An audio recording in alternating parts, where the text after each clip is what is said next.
Tips. I am Dali, the social media coordinator for the VCC. And our guest today is Eileen Dong. She is a business consultant focusing on cross cultural communications and an activist against human trafficking, domestic violence, and sexual assault. So, without further ado, here's Eileen. Hello, everyone. Thank you for the intro, Dolly, and VCC for this opportunity.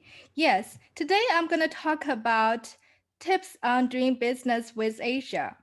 And I'm from Shanghai, China, born and raised there. And I work with different companies, including buying and selling from and to Asia.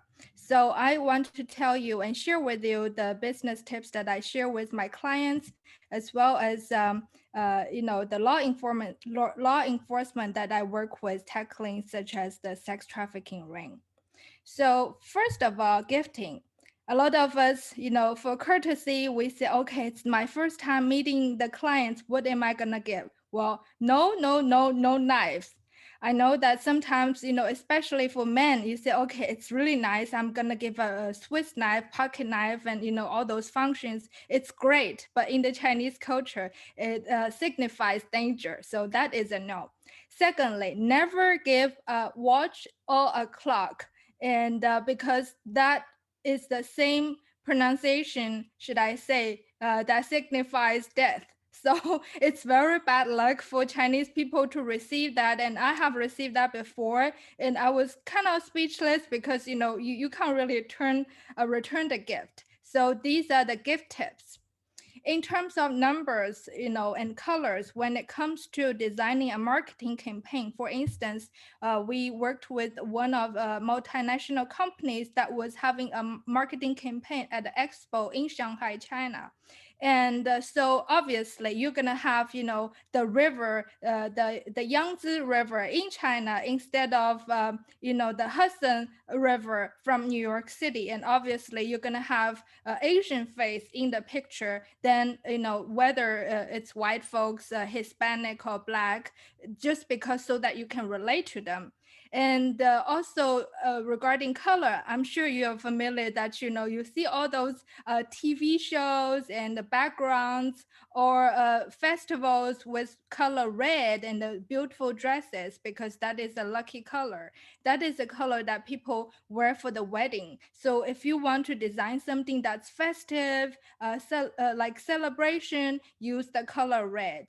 And for your information, since we talk about wedding, like for funerals, people actually wear white. I know it's very odd. So just keep those in mind. So when it comes to, depending on what you're selling, what you're buying, these are the tips regarding that cultural aspect. And Chinese culture is built hugely on the honor and the respect system. And as some of you might know, that it's kind of like we see a lot of the business deals are closed on the dining table. So I'm gonna show a little bit of the table manners. So I know that when people hand business cards, I'm gonna use the phone for example. So use two hands like this, and you don't have to bow, but use two hands like this. I know that we have the lazy Susan, and I have seen my customers putting a stack of their business card on the lazy Susan, just spin around like handing out like poker cards. No, that is a no. So to show respect, you go in front of them and pass them the card with two hands.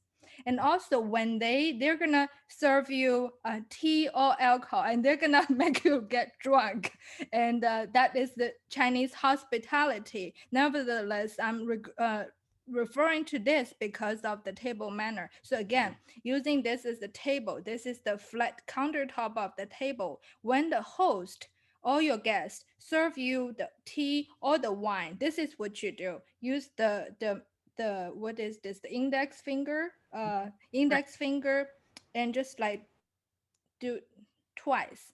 And this is kind of a story that long time ago, when you go see the emperor, you need to bow and you need to do this. So this is kind of like a way to show respect and show thank you without they saying thank you. And I can promise you they'll be very impressed when you do that. And lastly, I'm gonna say something, and that's useful for every day as well as business, is greetings. I know that a lot of people ask me, how do you say how are you in Chinese? I happily translate that for them. 你好吗? But we don't say that in Chinese. Again, I mentioned about hospitality, whether it is wedding, business, or funeral, everything is done on the dining table. So therefore, we asked you, did you eat lunch yet? Did you eat dinner yet? So we say, have you eaten? So in Chinese, it's 吃饭了吗? I'll be happy to put in the comment section below so you guys can pronounce that. And hopefully you guys find these tips helpful. I think you can use that whether you are selling or whether you are buying from and to Asia. Thank you. Wow. Thank you so much, Eileen. I just learned so much. I had no idea. And I'm so glad that you mentioned these customs, because I probably have offended someone in the past. But anyway, if people want to learn more about cultural etiquettes and more about you, where can they find you? So yes, I have Linktree. It is www.linktr.ee/Eileen Dong. It's EILEENDONG. And that has the links from the nonprofit that I'm the spokesperson with, fighting human trafficking, sexual assault, domestic violence, to the show, the Miss Texas show, and as well as my personal social media accounts where you can follow me and find out more information about that. Thank you, Eileen. I appreciate you taking the time to volunteer these tips for our community. My pleasure. It is my honor. Thank you for having me today, Dali. You're very welcome.